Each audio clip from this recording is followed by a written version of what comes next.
I think creativity is actually now more important than it was. When I started in the business, the gold standard of creativity was an amazing TV spot. And when agencies presented their credentials, I mean, when I went to work at Chiat, we would show one spot. It was the Apple 1984 spot, and the clients came flocking in. And nowadays, it's much more complicated because clients are faced with all this media fragmentation, whether it's social media, content. Yes, they still care about TV and other more traditional channels, but they're overwhelmed by the choices out there. So more often than not, they want to define creativity by your ability to do work in all these different fragmented channels. But I believe 100% that now more than ever, this is the time for an ad agency, because what clients and brands really need are the big creative ideas that sit above and beyond a channel that not only can influence all the different creative work, but also can influence the business as well and influence the brand. So I think it's more challenging, but I think if you look at the role of data, right? I don't see data as a roadblock to creativity. I see data as an enabler, because I've always believed, you know, the more data you have, the more research you have, the more you know about insights, it actually gives creative people more to work with. And I think now more than ever, there's data everywhere. So, I mean, I met with somebody in technology recently that was telling me that they're working with a platform that is satellite-based that is a great benefit for retailers. It can count all the cars in parking lots of like a Kmart and Walmart, and they can translate that to how they're going to market their products and everything.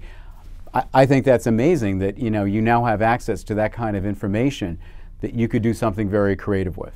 Now, if I walked into one of your top creative directors at J. Walter Thompson, and I asked to see his work, would he show me a television commercial? I would say if you walked into Matt Eastwood, who's the global creative leader, because we were all very, in on the work now, we're looking pre-canned, I would say that most of the work he would show you would not be a TV spot.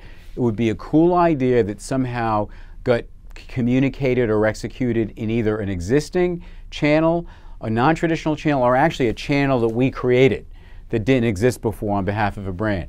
So I think most of the work, I think that would be true of any good creative director, worth the salary they're getting paid.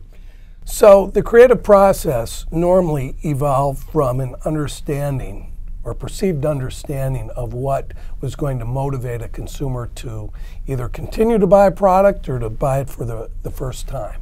And most times there's only one creative rendition done for television and magazines, etc. How does that change today when you get real-time feedback on how a creative is performing, particularly in digital?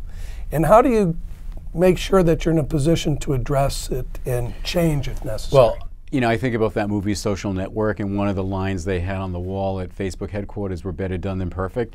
And I think nowadays it's about being better done than perfect, that you can have a great creative idea, but you've got to be able to adapt and move very quickly, or else it doesn't hold up in terms of how it's going to be evaluated. So I think that to me is a fundamental change in the business. And I think that I also think that with digital, it's about engagement and participation. Like when I started in the business, it was about do that great TV spot. You're going to persuade people. You're going to motivate people. Companies like ASI have made hundreds of millions of dollars on pre-post persuasion scores. I actually think that model's outdated now. I think it's really about, can you engage the consumer? Can you get them to participate? Can you get them to be an advocate for your brand so they're going to practice word of mouth? That's as simple as a like on Facebook, something on Pinterest, something on Instagram. So, the model's completely changed. I think it's much more about getting that consumer activated than actually, kind of passively trying to get them motivated to go buy something. To become an advocate. They have to become an advocate, Yeah. which means they have to be an active. I always think of the word activist. Which is the most powerful means of selling anything, Right. Word of mouth. Word of mouth. Right? So back to basics, I guess. Yes.